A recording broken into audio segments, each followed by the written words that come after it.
guys, welcome to Freedom Intelligence Network. Today's guest is Michael Yon, originally from the United States and currently living in Thailand. He is very popular here in Japan, actually, in the political field. He has a few books published in Japanese, and he appears on radio shows and online articles and everything.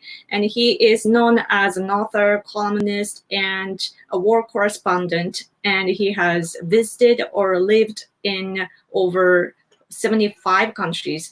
And his recent work has been in Hong Kong. He stayed there for months. He's such a threat to China, though, and that's why he can't re-enter Hong Kong anymore. But he has a military background, and he was a member of a Green Beret. So today we want to sit here and talk to him and talk about various things. So let's get started. Hello, Mike. Hello from Chiang Mai, Thailand. It is 3 p.m. on whatever day today is. Thursday, right?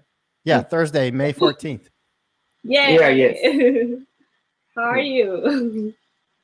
Oh, very good. I mean, Thailand's, still sort of quarantine. I mean, actually, businesses are opening back up. So but they're using a lot of common sense like Japanese do. They're wearing masks. They check your temperature before you go into the stores. They're doing like just common sense stuff. And so the virus hasn't taken a terrible toll on Thailand, despite that Thailand is the #1 destination for international travelers from China. So we're still doing fine here, actually. Touch wood. Touch wood is American way of saying, don't jinx it. Good luck. So the number of infected people in Thailand remains low. Like, Very low. I think there was 0 yesterday, I believe. And I think a lot of this, I don't know all the reasons. I mean, I think even the epidemiologists don't know all the reasons. But I think one is, even back in January and February, even though they were letting flights come in directly from Wuhan, they were doing very aggressive contact tracing. And like one of my friends is a Thai doctor. That's all he's been doing is they track down people they think are infected, and they track all their contacts down and test every one of them very quickly. So they've been taking them out of circulation. And then they've done a lot of common sense thing, like shut down barbershops. That's why I have to shave my own head. And they shut down like brothels instantly, because a lot of the mainland Chinese come and they go to the brothels here, right? And so they shut down a lot of those like obvious things, and they did a lot of quarantine. And also, like, the Thai people they're not afraid of the government like Chinese people can be afraid of the Chinese government. So if they're not afraid that the Thai government's going to drag them off to, you'll never see them again. They know they're going to go to some nice quarantine center or some hospital, and everything's going to be okay. It's going to be fine. And then you're going to go home. You know what I mean? When it's all done. So nobody's afraid to say, hey, I might have the disease. Nobody's afraid to say that here. And that's really important. And also they've made, one of the problems that the United States and Thailand has is a lot of people can't afford medical care. And so the Thai government has made interventions on that as well, to make sure that people aren't afraid that they're going to go out of, basically become bankrupt for their family, because they get, if one person gets found with it and then all of a sudden you got 6 people in the family that have the disease, that can bankrupt your family. So the Thai government has intervened and like, okay, that's not going to happen to anybody. And we need to all be in this together so that we can, and so they've done these common sense things. There could be other things. It could be the weather. It could be genetics. It could be the diet. It could be the sunshine. I don't know. But I know that I thought Thailand was going to get hurt very badly. And at this moment in time, still has not. Economically, it's been very damaging. But then, pretty much every country's sustained economic damage. But biologically, not very damaging. So at this time. Is there still restriction on going out at night? I don't do that anyway, but yeah, there is. Like, the bars are closed and that sort of thing, I believe, still. A lot of like I see in America, some bars and stuff are opening back up, which I think is a massive mistake, but whatever. I mean, it's free. I mean, they should be free to do it. But in Thailand, like for instance, in Thailand, they even stopped selling alcohol even in grocery stores for a while. And so, I mean, they really cut down on the things that also create the conditions, you know, for behaviors that would cause people to spread it, which is a kind of thing that would never fly in the United States because Americans would be up in arms, literally. But, you know, it's funny because then Americans will say, well, Thais are very docile. They'll just do anything the government says. I'm like, you don't know Thais. Thais are not like that at all. If the government sufficiently angers, I've seen Thais overthrow the government 2 times with my own eyes, and I was physically present. Gunshots, gunfights, dead people, couple thousand casualties. I've been in the middle of it. Thais will fight. They will absolutely fight, and they're good fighters. But when you can make a case to them that's common sense, they'll go, okay, it's common sense. Whereas Americans will be like, well, yeah, but you're infringing upon my freedom. I'm not going to wear the mask. And Thais will be like, okay, I'll wear a mask. That's common sense. You know what I mean? So it's like, and Japanese will do the same. Japanese will be like, well, that's common sense. I'll wear a mask. You know, it's like, you know, but Americans get into this like it's a software conflict. You know, it's like a software conflict in our head. You know, the one software is like, be free. And I'm like that too. Be free, you must be free. You know what I mean? And then there's this other conflict that goes, no, biological danger, Will Robinson, like Lost in Space, you know, and then these things fight each other. And we have cognitive dissonance, you know, if you know what I mean by that. So, you know, people get emotional and go crazy. It is what it is. So yesterday on NHK, our TV program was reporting that in Thailand, the government was going to give out 5,000 baht to the citizens, but it's not like they're not receiving and people are getting angry and so on. Is that? That sounds like America. You know, we just did the same thing there, but it was $1,200.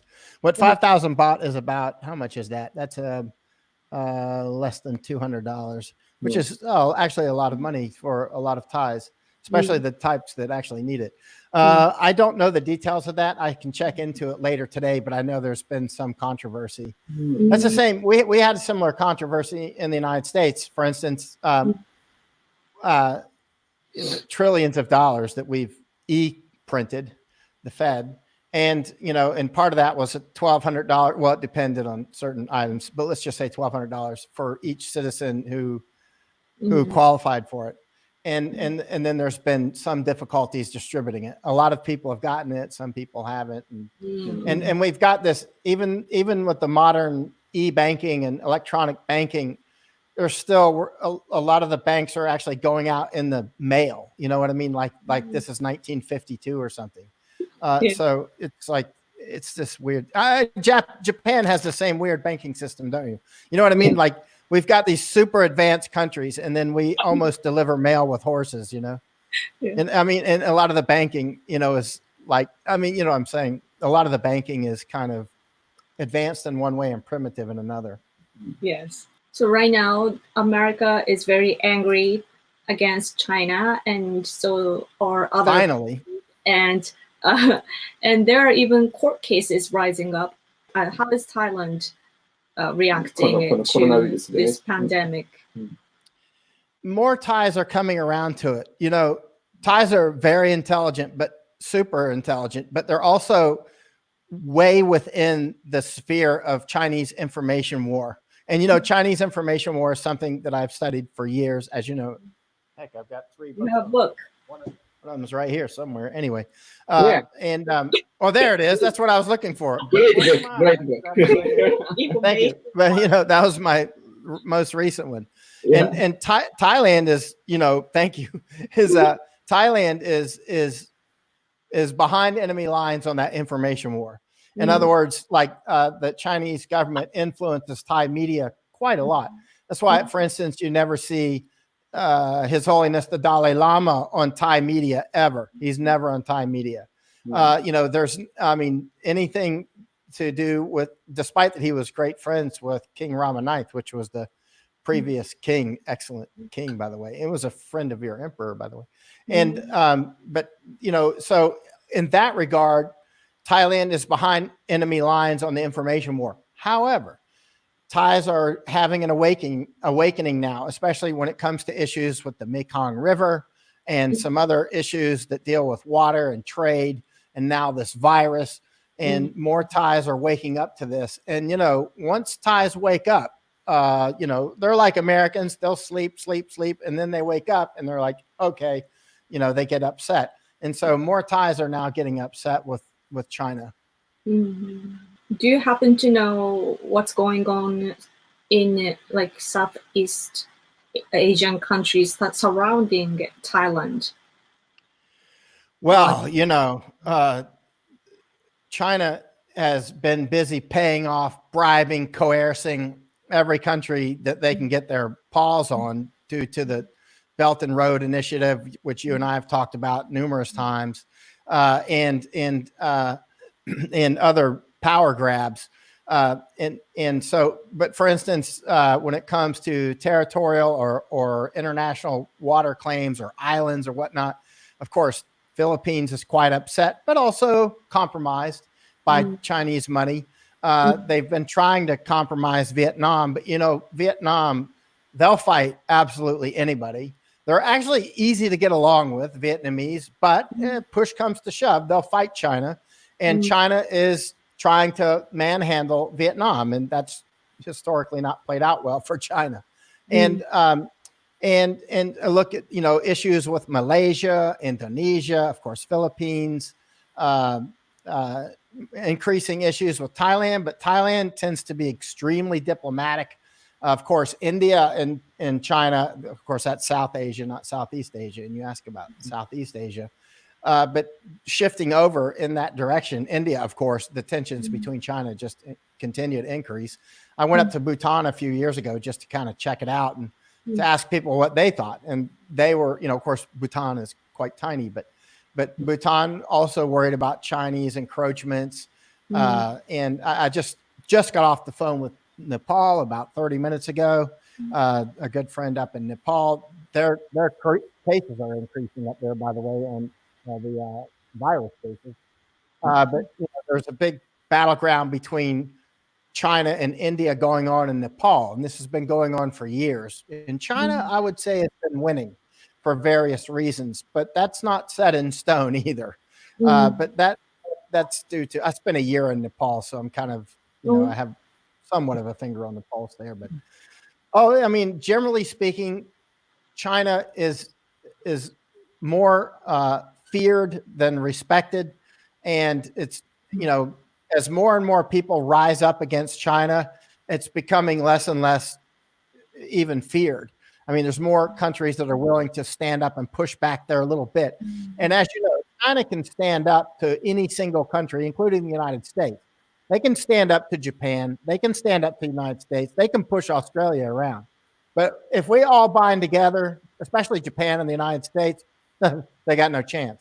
I mean, when Japan and the United States, Australia, Philippines, kind of wishy-washy, even though I love Filipinos. But if we keep working on our coalition, India, I see Japan reaching more and more out to India, neutral. China can't stand up to all of us. They're a bully, but we're a lot bigger. Collectively, we are a lot more powerful. We got them out, and we're angry. Japan and the United States, we need to, and Japan has, as you know, already started this, detaching as it can from China. We can't detach the whole completely, that. But we can do it to the point where it clips China's wings, and that little dragon can't fly anymore. Do you have any concern though towards Japan and our presence in this war against China? Oh yeah, absolutely. I mean, for years I've been saying that. You and I talked about this in 2014, I think. Yes. Probably the first time we talked about this, for instance, Article 11 and that sort of thing. I'm sorry, Article 9. I mean, Japan needs to be, first of all, we have to stick together. Our alliance is crucial. And as you know, China has tried to split Korea and Japan and the United States for years. They do it with this comfort women garbage. I keep this statue right here to remind me to telling the story. I picked this up at Chung. So it's right on my desk. It's right on my desk all the time. I let my dog play with it.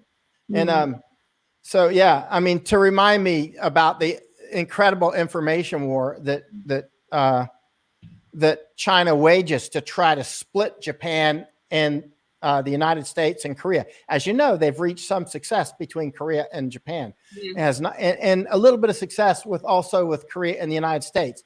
But Japanese-American relations just continue to get stronger. And that is by far the most crucial relationship in Asia, if not the world, is Japan-US relations. We need to do everything we can to make that as strong as possible, because together, and as you know, there's great threat to Hong Kong and Taiwan. I'm more concerned about Hong Kong and Taiwan, but ultimately long-term goals, clearly China has their eye on Japan. That's obvious, and those of us like you who have seen this for years, they've called us crazy for years, but now they're not calling us crazy anymore. Now people realize we were actually just ahead of the curve on that. Yeah. Did you hear about South Korean comfort women issue? Like the movement kind of getting divided. The former comfort woman is suing the organization. No, that's great. I lost track of some of it, even though I keep this on my desk to remind me of that nonsense. I mean, that's such an incredible information operation. But you could see, like last time I was in Korea, I went to Jeju and I watched that statue in Seoul near the Japanese. And I watched it for 3 weeks. I got a hotel nearby it and that sort of thing. And there was always people out there like praying to the statue and singing to it, bringing food to it, like holding its hand, holding an umbrella for it in the rain. It's totally kooky. And, it's like something you would expect with if they had bones in their noses or something in a witch doctor or something, it's like, but you could tell there's internal fighting. Like when I went to Cheongdaehop, Cheongdaehop quite well. That's where I got the statue. I got it from Cheongdaehop inside the headquarters. I can't believe they let me in their headquarters. That's like unbelievable. They should have known. With 5 minutes of web searching, they would have known I was their number one. But they just let me in, gave me the full briefing. I got the statue from them, all kinds of stuff, And I'm like, okay, maybe it's because I'm white. They just didn't even check me out, even though it's right there in front of you that I'm your enemy. And they just gave me the whole tour. Anyway, so, but you could tell that there was, division in between them, because you can see that there's competing groups, like one of them that runs one of the comfort women museums. What's the name of that museum? Anyway, there's one museum. I went to it, and I asked the museum about Cheongdaehop, and then I asked Cheongdaehop about the museum when I was at their respective headquarters. And they didn't put each other down, but you could tell by their body language and the way they acted that it was sort of, you could tell like there was some competition on who had possession of the comfort women. The living comfort women. Have you seen that Tiger King fight in Florida? With this show that's super popular in America now, where people are fighting over who gets the tigers. You know what I mean? It's like that. It's like for Americans who may see this, imagine Tiger King, but instead of fighting over the tigers, they're fighting over who gets the old women to stay in their place, so that the old comfort women that the statue is all about. Because that they draw a lot of money, like tigers. Like these comfort women in Korea are superstars. They're ultra superstars. Like when one fell, and where was she when she fell? She was in some foreign country, and she fell and I think hurt her hip. So the Korean government sent a military jet or something like that with a medical team to go get her from this foreign country and bring her back. I mean, it was like your president fell and broke his hip. They're like going to send, Air Force One to go get him. It was really, really weird, And it was what country was that she got hurt in? Do you remember? You know what I'm talking about? I remember it was an advanced country too. And so it was like a country that you wouldn't worry about her. You know what I mean? It was something like, I don't know, America or Canada. I can't remember. It was Japan. I don't know. But anyway, it was a country that you wouldn't worry about her. And so you could see that they're doing this internal fighting over who's the superstar of this movement. And they have different goals, which is clear. Like Chong Dae-hop is clearly aligned with North Korea. That's quite obvious.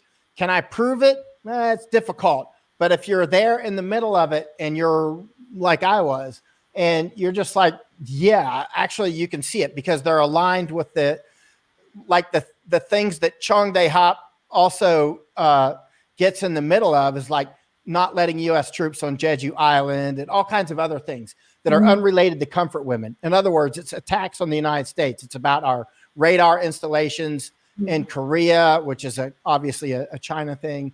So, I mean, it's about other issues that have nothing to do with comfort women. So Chong Dae-hop, you'll see them, they use the comfort women issue to get that platform. And then they come out and they start attacking Japan on like Article 9 or something, or helicopter carrier ship that I was on your carrier ship, by the way. And it's on it. They start getting on things like that. You know what I'm saying? That are, and so you can see it when you're there. And a lot of people thought, I'm sorry, I can run off for hours. You said you only wanted 30 minutes, so I'll be quiet. Is there anything new regarding Hong Kong? Well, there's an insurgency there. And as I went there in June when the protests flared up in June 9th last year or something like that. In fact, I had just gotten vaccinations to return to India and then for research in India. And then the protest flared up in Hong Kong. And I said, well, bye, India, with my arms filled with holes from vaccinations. And I went to Hong Kong because the Hong Kong insurgency, well, at that point, I didn't know if it was an insurgency or not, or civil unrest or whatever. But I went there and I stayed, and finally got kicked out in February, or when I tried to reenter. But I realized that Hong Kong is in an insurgency. And that's a very important distinction between insurgency and just civil unrest, like low-level civil unrest, or just protest. I mean, there's a big, big difference. Once you realize that it is an insurgency, then you realize, hey, this thing's probably going to have some serious staying power. It's like protest or like a headache that you got from dehydration, right? An insurgency is an actual like brain tumor for Xi, for Xi. I mean, so it's a real insurgency. It's quite strong. It's not just going to go away with some arrest. As you may know, there was just a bunch more arrests in about the last 72 hours. And so it just grows stronger and stronger. The amplitude of the actual public protest has diminished for now. It looks like because of the virus. I mean, I've been telling them since January to stop doing these open protests. And I'm just kind of advising, from afar. From my years in insurgencies and studying insurgencies and being in insurgencies in different countries. But, rest easy on the protest for now and let this virus do what it's going to do and preserve your strength, preserve your families and continue to organize and prepare for a fight later. But the Hong Kongers want to continue to fight. They don't want to let it rest. I mean, they have chilled out on a lot of the public protests for a while, but you can tell they're chomping at the bit. They want to fight. I love Hong Kongers. I mean, they straight up fight. Up until last year, I didn't realize Hong Kongers had it in them.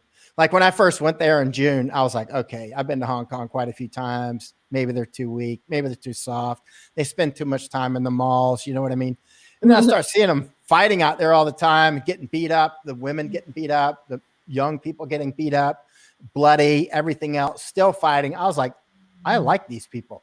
And then they continue to fight, taking a lot of casualties. And finally, I love these people. I mean, they're fighting and they know the odds. A lot of Americans are like, don't they realize the People's Liberation Armies, can come right in. I'm like, don't you realize we're surrounded by People's Liberation Army? They're everywhere. There's 17 bases, I think, or something like that in Hong Kong. They're right there. Like, I can see the base outside of my hotel room. You know what I'm saying? It's like, yeah, they get it. They're super smart. As you know, Hong Kongers are especially smart people. You know, they're like, Japanese level smart, but they're speaking Cantonese. You know what I'm saying? Yeah, they're super smart. They realize the dire prediction, the dire situation that they're in. And like Andy, still out there fighting. You know what I mean? Still doing it and taking severe risks. I mean, they know they could get taken off in a train and disappeared off into China somewhere and never seen again. It could very well happen. It could start tomorrow. They all are well aware of the perils of facial recognition software, getting your phones captured and all the data captured off of them, or just getting captured from from the internet. I mean, they're super well aware of the dangers, and they're still fighting. They're really courageous people. Yeah. So this show that we have started, Freedom Intelligence Network, is against the authoritarian, or I don't know the word. Authoritarian. Yeah. We are against that, and we believe that establishing a network against that in the world is very important to protect our lives and countries and so on. We are really hoping to cooperate and keep fighting together in this war. Absolutely. And that's why I hope when this is all over, you two go to America, like I've been telling you for several years, and start like in Key West and move your way all the way across America, or start in Los Angeles or somewhere, and go state to state and really send your message. I've told you this before. I think you don't believe me, but people will listen more to you because you're from Japan. You know what you know how somebody from America could come to Japan and Japanese listen because you came from America. Well, it's the same in America. If we call it stranger from afar syndrome. It's called. It's like if you come from afar, Americans will be like, oh, we must have. If you came all this way to tell me, it must be important. I'm the same way, you know. It's like. You're very you know what I mean? It's like, it's interesting. I guess we will finish this interview here. So thank you, Mike. Thank you. We will stay anytime. Let me end this one. So thank you. And that's the end of the interview. So Michael Yon is such an amazing guy who has been voicing important things to the world in English. So if you want to support his work, please support him on Patreon. He has Patreon, and also he is very active on Twitter and Facebook. So you guys should go follow him as well. And we as Freedom Intelligence Network, we would like to invite more and more guests. So if you can, please support us on our Patreon page. We have a page assigned for Freedom Intelligence Network. If you want to support me in particular, I have my own Patreon page. So all listed below, so check them out. So thank you guys so much for watching. We'll see you soon. Bye. Bye.